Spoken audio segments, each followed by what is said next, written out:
ka taa jɔyɔrɔ di maa dɔw ma minisiriw ka baara kɛlenw ni baara bolodalaw u y'olu fana ko fɔ minisiri min bɛ an ka jamana kɔnɔna lakanako kunna n'o o ye général Dawudi ye ale nana ni ɲɛbila sariya sɛbɛn dɔ ye ɲɛbila sariya sɛbɛn in ale bɛ tali kɛ fɛn fila la a fɔlɔ ye mun ye sa o ye ka fɛɛrɛ sigi sen kan carte d'identité biométrique o bɛ se ka sigi cogo min na an ka jamana kɔnɔ min ye sariyakisɛ fana ye a y'o fana yira sa min bɛna n'a to passeport national ale fana baaraw bɛ se ka sigi cogo min na yaasa ka se ka dugudenw ka taa ni ka segin nɔgɔya cɛncɛn fo ka jamanaw kɔnɔna na Mali ani AES jamanaw minisiri Dawudi y'a yira sa k'u bɛɛ lajɛlen jɛra k'a fɔ u bɛna n'u ka sɛbɛnw bɛɛ lajɛlen kɛ kelen ye duguta ale hukumu kɔnɔna na carte d'identité biométrique ka taa fara passeport kan waleya in ale latimɛna sabula kabini novembre kalo tile 22 Bamakɔ kɔnɔna na ya san 2024 min ye jɛrɛw o kɛra AES ale ɲɛmaw fɛ Mali jamanakuntigi yɛrɛ lakodɔnna waleya in na k'a yira sa k'a fɔ kabini avril kalo tile 18 san 2025 sɛbɛn minnu bɛ tali kɛ dugutakow la AES kɔnɔna na olu sigira sen kan a yɛrɛ tɔgɔ ye sa ko passeport AES o bɛna sigi sen kan min ye carte d'identité biométrique AES o fana bɛna sigi sen kan u b'a fɔ min ma sa ko carte biométrique AES nin sɛbɛn fila in sa k'o de bɛna kɛ AES mɔgɔw ka bugunatigɛ ye yaasa ka se ka baara kɛ n'a ye jɛkulu kɛrɛnkɛrɛnnen min bɛ diɲɛ kɔnɔna na n'o bɛ pankurukow kunna k'u ye olu fana lakodɔnniya baara in a kɛcogo a bɛna kɛ bɛn kɔnɔna na ka bɛɛ lajɛlen bɛrɛbɛn olu y'a yira sa k'a fɔ ko sɛbɛn ninnu kɔni bɛnnen don nin waati in na baaraw bɛ se ka kɛ n'a ye pankuruko olu hukumu kɔnɔna na AES dugudenw u bɛɛ lajɛlen kan ka nin sɛbɛn ninnu sɔrɔ baara ninnu k'u bɛɛ lajɛlen sigi sen kan wa min ye AES ye o bugunatigɛ u bɛna ye sɛbɛn nataw bɛɛ lajɛlen kɔnɔna na dugudenw ka taa ni ka seginw bɛ se ka nɔgɔya cogo min na minisiri Dawudu ale ye o bugunatigɛ kuma fɔ kununko ka tila ka taamasiyɛnw di wulikajɔ minnu kɛra ani baara minnu kɛra AES yɛrɛ ɲɛmaw bɛɛ lajɛlen fɛ ka sɛbɛnw bɛɛ lajɛlen sigi sen kan o bɛɛ lajɛlen b'a yira sa ko ɲɛbila sariya sɛbɛn in ale kan ka se ka sigi sen kan minisiri min bɛ an ka jamana ni jamana cɛ sira ɲɛnabɔ ko kunna sa ale y'a yira sa k'a fɔ ko min ye fond min bɛ sen na n'o ye fond africain ye sa ale ni Mali u y'u bolo di ɲɔgɔn ma yaasa ka se ka yiriwali baara dɔ kɛ musaka dɔ k'o ta ka di u ka fɛɛrɛ min sigilen don an sen kan sa n'o bɛ se ka kɛ maguwan ye ka ɲɛsin maaw ma baloko ta na sira fɛ cɛncɛn fo ka jamanaw kan u ni Mali gouvernement u y'u bolo di ɲɔgɔn ma sɛbɛn b'a to sa CFA wari kɔni miliyari 21 miliyɔn 340 ba kɛmɛ u bɛna o di Mali ma Mali jamana ale nana baara kɛ n'o ye bɛnkan sɛbɛn in hukumu kɔnɔna na musaka in kɛkun ye min ye sa ka se ka dɛmɛ ta ka don maaw ma maa minnu bɛ yen n'olu bɛ bayɛlɛmali ko hukumu kɔnɔna na waati yɛlɛma kɔlɔlɔ k'o labɛn ka se ka dɔ fara u ka sew n'u ka dabaliw kan duguden minnu bɛ yen n'olu kɛlen to ka baloko ka kɛlen ka gɛlɛya olu ma ka kɛ waati yɛlɛma kɔlɔlɔw ye ka se ka dɔ bɔ olu ka degun na musaka in a kan ka don olu ka o sira fɛ minisiri min bɛ dugukoloko kunna sa ale ko sa ko dugukolo dɔw bɛ yen olu la dira sa min ye titre foncier kɔni ye Kayi marabolo kɔnɔna na Sikaso marabolo ani Segu marabolo ni Tomatu marabolo k'olu kɔni kan ka ta sa ko ka di kɛrɛnkɛrɛnnenya la jɛkulu ma sa jɛkulu min n'o o ye u kan ka taa institut géographique o sigili kɛ o marabolo ninnu bɛɛ lajɛlen kɔnɔna na minisiri y'a yira sa k'a fɔ ko titre nin kɔni ye foncier don ale kɔni bɛɛ lajɛlen bɛna na latɛmɛ sa minisiri so min bɛ yen n'o bɛ an ka jamana donibaata kow kunna sa ale ni minisiri min bɛ dugukolo kow kunna olu de ye o baara in sigi sen kan so ninnu a dɔw kan ka jɔ Gawokaw fɛ yen n'o o ye institut géographique ye a bolofara dɔ kan ka jɔ Gawokaw fɛ yen dɔ kan ka jɔ Sikaso Kayi ani Segu jɔyɔrɔko ta fanfɛla la minisiriw ye jɔyɔrɔ di maa dɔw ma o la sa minisiri so min bɛ kunnafonidiko kunna ale yɛrɛ ni mara kamabɔli ni subahana mansinw ye ale ka jɛkulu min bɛ yen n'o o ye conseil autorité malienne de régulation ani technologie ni télécommunication de l'information ye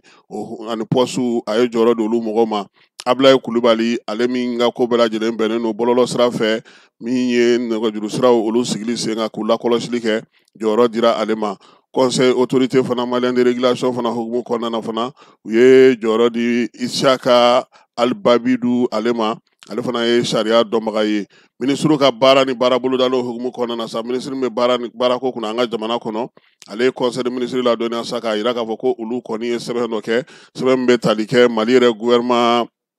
baarakɛlaw olu bɛ se cogo min na ka lakana ani fana ka se ka kɛnɛya sɔrɔ u ka baarakɛyɔrɔw la u y'a yira sa ko sɛbɛn in kɔni bɛ tali kɛ san 2025 ka taa se san 2029 ma lakana kɛnɛya baarakɛlaw olu tɔgɔ la maninfin ko fɛn o fɛn bɛ yen n'o y'i ta ye o farikolo kɛnɛya ye o bɛ se ka lasabati cogo min k'i to baara la min ye fɛɛrɛ minnu kun sigira sen kan sa k'o se ka olu sinsin o ko hukumu kɔnɔna na baarakɛyɔrɔw ni baarakɛlaw ni cakɛda jɛkulubaw fɛ ko ka se ka dɔ fara o kan ko sɛbɛn in a laɲini ye o ye kabini bi tɛ Mali jamana ale kɔni tun ye sɛbɛn sigi sen kan sa min bɛ baarakɛlaw ka hakɛ bɛɛ lajɛlen don bɛrɛla sariyakisɛ senfɛ sariyakisɛ min kun tara kabini utukalo tile 9 san 1962 Mali ka yɛrɛma hɔrɔnya waati min y'o code de travail ye min sigira sen kan ale tun ye hakɛ kɛ ka se ka lakanali kɛ ka ɲɛsin baarakɛlaw ma i n'a fɔ lakɔlɔsili u ka tɔbɔtɔli hukumu kɔnɔna na ka se k'u ka hakɛw dafa n'a bɛ fɔ o ma ko prévoyance sociale o hukumu kɔnɔna na sa sariya mun tar'o la sa u y'a yira sa k'a fɔ k'o kɔni tun ye baara kasaraw dɔgɔya kosɛbɛ banaw fana na a y'i sɔrɔ k'i to baara la i kan ka ta hakɛ minnu kɔnɔna na sariya y'o bɛɛ lajɛlen datigɛ nka nin waati laban in na a nana ye k'a fɔ ko yɛlɛma donnen don diɲɛ yɛrɛ taabolo la subahana mansinw olu bɛ yen baara kɛcogow fana falenna maninfinw u yɛrɛ bi baara kɛ yɔrɔ minnu na bi olu kɛcogo fana falenna waati yɛlɛma kɔlɔlɔw fana bɛ yen sariya in n'o bɛ senna kabini san 1992 f'a ka lafalen ka bɛn nin waati ma o la sa ko min ye diɲɛ seleke naani baarajɛkuluba yɛrɛ ka tɔn ye sa ale ka laɲini minnu bɛ tali kɛ kɛnɛya ni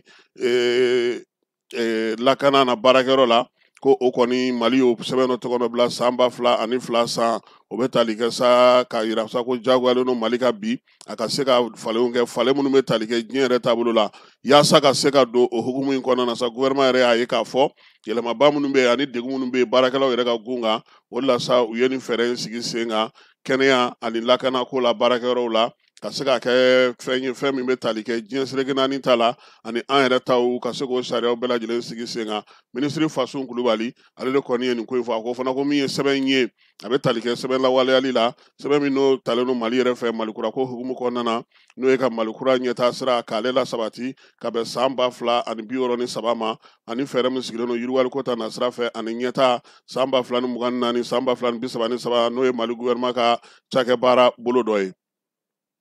Minisiri min bɛ sɔrɔ ko kunna ale ye conseil des ministres ladɔnniya sa k'a yira k'a fɔ k'olu minisiri minnu bɛ yen n'olu bɛ tali kɛ assurance ko la farafinna u tun bɛ lajɛla lomekaw fɛ yen jɛrɛ in ale kɛnɛ kan sa u y'a yira sa k'a fɔ ko san 2025 o y'a to sɛbɛn minnu bɛ yen n'olu sigira sen kan salongo desanburu kalo tile 17 san 2024 u y'o fɛsɛfɛsɛ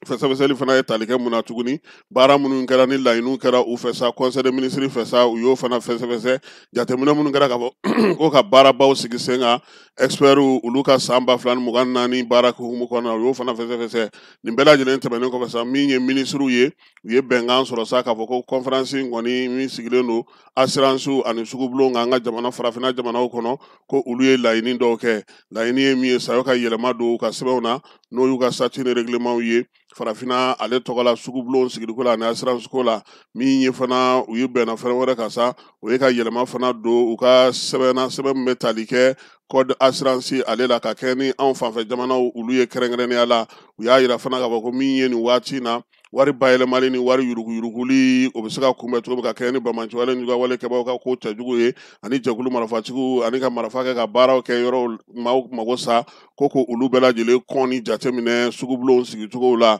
min ye laɲini belebeleba min fana tara sa u ka jɛrɛ tako 35nan in kɛnɛ kan o bɛ tali kɛ lajɛli kura la min bɛ bɛn musaka ko ma musaka min bɛ yen bi n'o sigilen don sa ka se ka yiriwali kɛ an ka jamanaw kɔnɔna na n'o ye an fanfɛ bolow ye minisiri y'a yira sa k'a fɔ ko nin lajɛ in fana kɛra kalo tile 20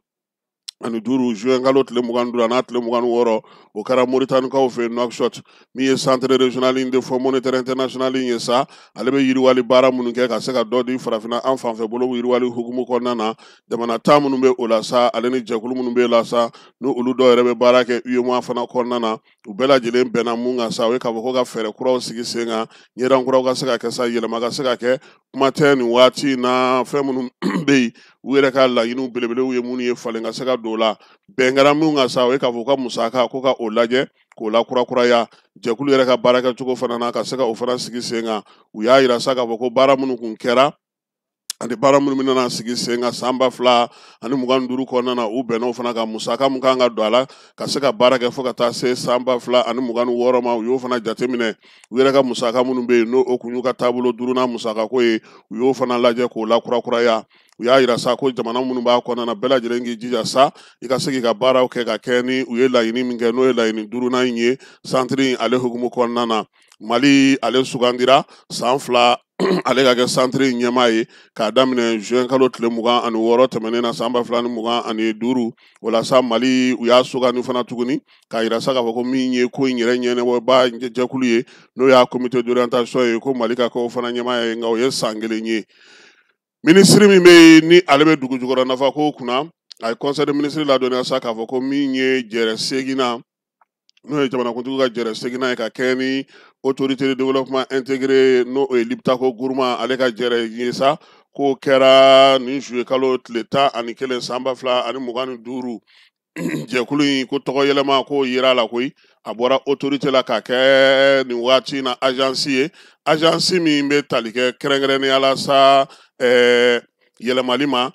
min b'a to sa jamana 3 in olu k'u sinsin k'a ta fana k'a kɛ baarakɛla ye baara min bɛ se ka nafa ɲɛ kuma tɛ AES ale yɛrɛ kɔnɔna na o la sa u y'a yira sa k'a fɔ ko min ye kurankow ye ka taa se jikow ma sɛnɛkow ale ni baganmarakow bɛɛ lajɛlen jamana 3 in k'u y'o don a la jɛrɛ seginna in fana ko a y'a to sa jamanakuntigi n'o ye Abdramani Chani ye n'ale Niger jamanakuntigi ye nin waati in na Liptako Gourma autorité o ɲɛmaaya bɛ ale de fana bolo ale fana sigira barosigi in na général d'armée Assimi Goïta n'ale AES ɲɛmaa ye Mali jamanakuntigi don k'ale fana tun b'a kɛnɛ kan capitaine Ibrahim Traoré ale fana tun b'a kɛnɛ kan nka u y'a kɛ ni bɔlɔlɔ sira ye sabula bɛɛ lajɛlen tora i ka jamana kɔnɔna na u ye baabu in sigi sen kan juma tɛmɛnen min ye jɛrɛ in ye sa u ye bɛn kɛ k'a yira sa ko autorité tɔgɔ ka bɔ o la a ka kɛ agence ye yaasa laɲini minnu b'u bolo AES ko hukumu kɔnɔna na a ka se ka don o kɔnɔna na ka kɛ u ka baarakɛminɛn ye kuma tɛ Liptako Gourma yɛrɛ a jɛrɛ sigira sen kan ni miirina min ye o bɛ se ka to sen na cogo min na sa min ye u ka laɲini fana na sen fɛ fana u y'a yira sa k'a fɔ ko min ye jɛrɛ tako 13nan ye n'o ye kɛrɛnkɛrɛnnen ye conseil de ministre ko o kɔni nana o sigira sen kan o de y'a laɲini sa ko ka nin waleya ninnu bɛɛ lajɛlen ni yɛlɛma ninnu bɛɛ lajɛlen kɛ Bamakɔ ale kɔnɔna na yan nɔ. N'an bɔra Liptako Gourma na an bɛna sa halisa Liptako Gourma hukumu kɔnɔna na yɛlɛma minnu ɲininkali kɛra sa o ye ka Liptako Gourma yɛrɛ k'ale yɛrɛ yɛlɛma k'a kɛ agence ye o fana bɔlen kɔ a la sa u y'a yira sa k'a fɔ ko musaka minnu donna a kɔnɔna na k'a to agence ya la sa autorité la sa ko k'o fana kimɛ maa kɛrɛnkɛrɛnnen ko k'o sugandi kalo 6 o bɛna baaraw ɲɛbila baaraw kɛ yanni ka se ka ko bɛɛ lajɛlen sigi sen kan ka bɔ